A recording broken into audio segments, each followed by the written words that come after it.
And guys, good morning. Magluluto tayo ng isda kasi may dala si Jowa Bells na isda galing sa Pasel.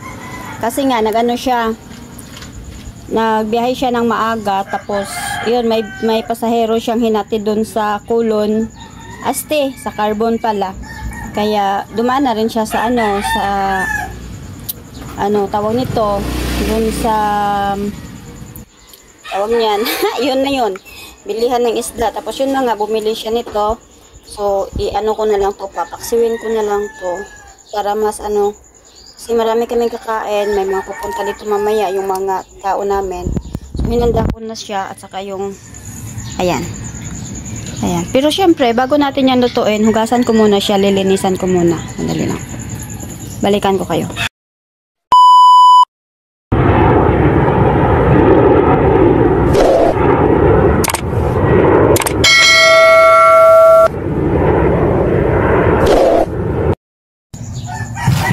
Maglilinis muna ako ng isda kasi ipapaksiw ko siya. Dito na ako sa grahean nagluto.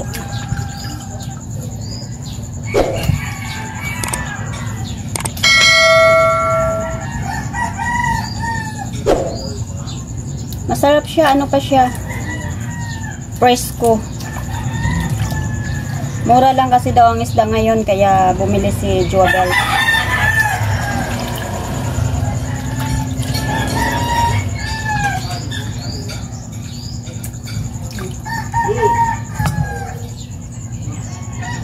Pang sumakit yung ulo ko.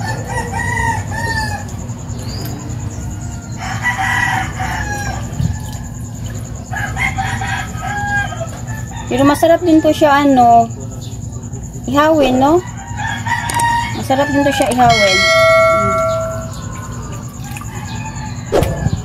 Kaso ipaksiw ko na lang siya kasi nga nandito kami sa grahean. Hindi ito bahay. Grahean.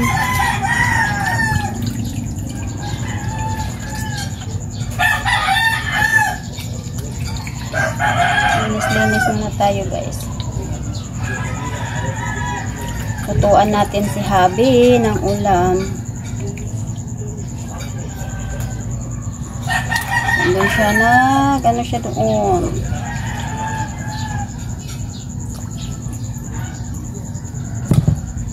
Dito na lang ako sa table naglinis kasi yung tiyan ko doon. Naipit yung tiyan ko upo. Malaki na kasi yung bilbil natin. Malaki na yung tiyan. Malaki na yung tiyan ni Jowa Bells. Mula ng exercise.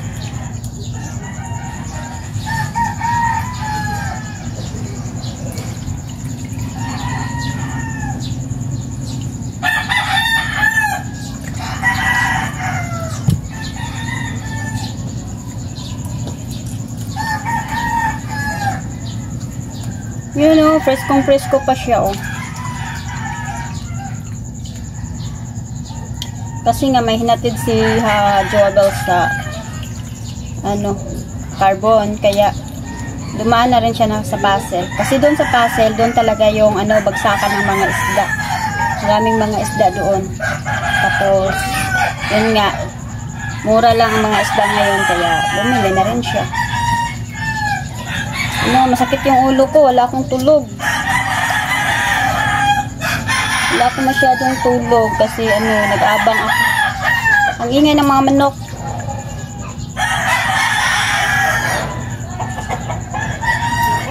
Nag-contest yung mga manok dito yung mga manok nag-contest.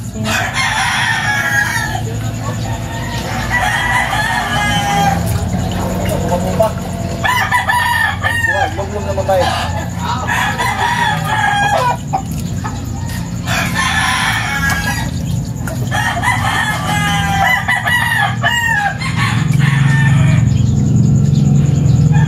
Halo-halo na siya. Hindi ko alam kung anong klaseng isda ito. Halo-halo na to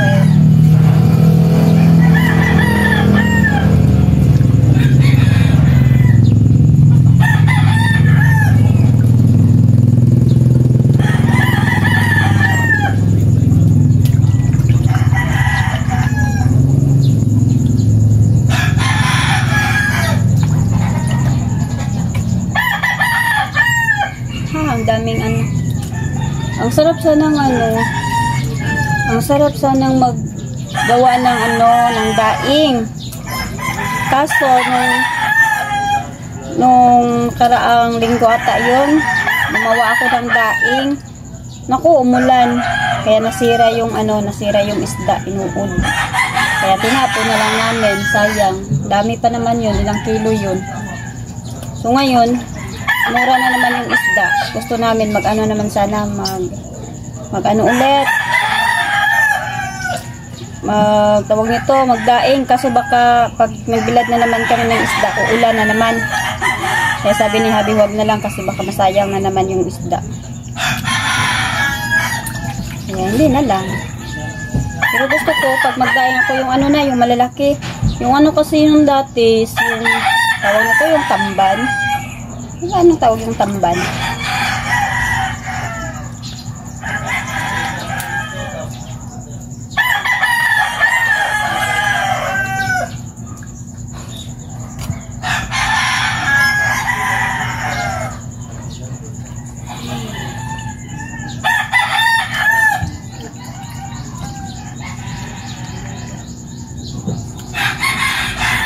Itong pinagtanggalan ko ng hasang ng isda, anuhin ko na lang to.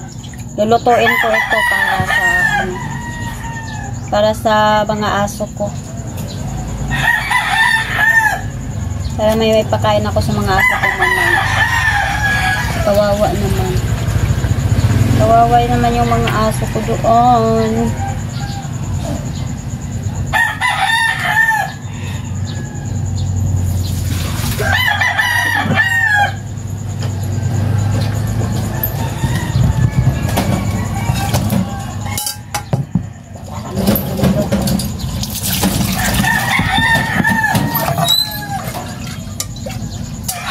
Gibot ko.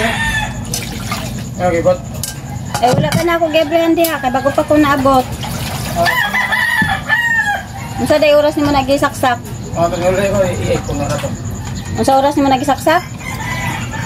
Ito, Derong susi oh. ang tanaw pag ika ulit. Balik yung chok. Biban ako gimutong ihuwat. Wala. Ilok ka na ko paabot. Awa na nimo gihuwat. Ako lagi ibot pa. Tok pa rin. Ako na rin. Ako pag-abot na ako. Pa ko nangabrig kuan. Ito yung pasok ko ulit. Oh, nangarbon man ay kuan man siya. Naghatnaw siya gatid nga pasayro sa carbon.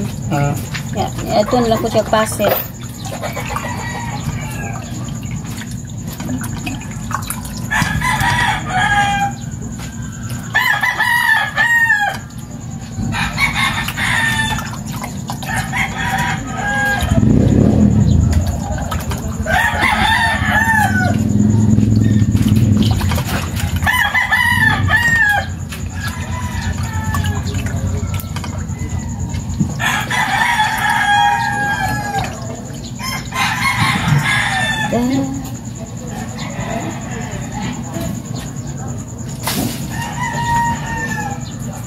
Ay. Yung ano ng buko ng nahulog na.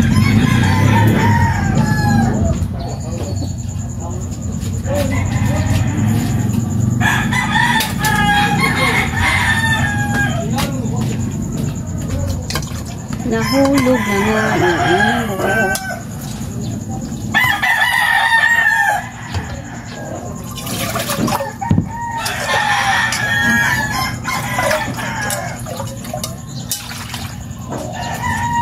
Dito na lang kasi ako nagluluto kasi nga ano doon sa bahay, malayo na kasi doon sa bahay kaya dito na lang ako nagluluto. Minsan lagyan ko nito, masarap, pero minsan ano sa labas na kami kumakain. Minsan dito lang kasi may mga tao lang kami makain lang dito. Naluto naman ito eh. Ano na siya?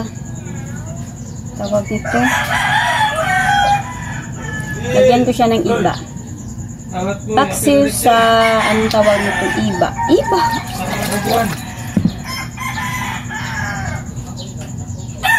baba.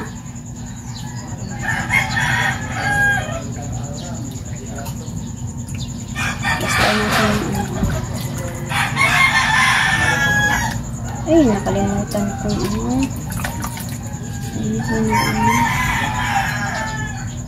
may nakalimutan akong bilhin.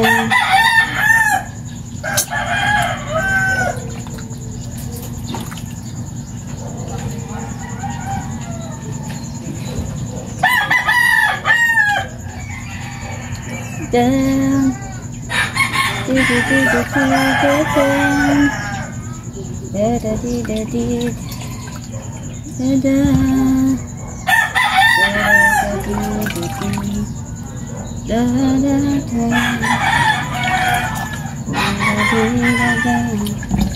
Yan na. At na-plaster na nga natin ang ating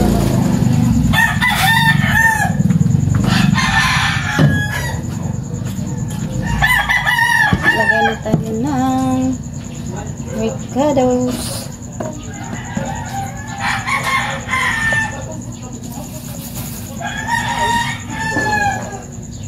Natin ang mga celery.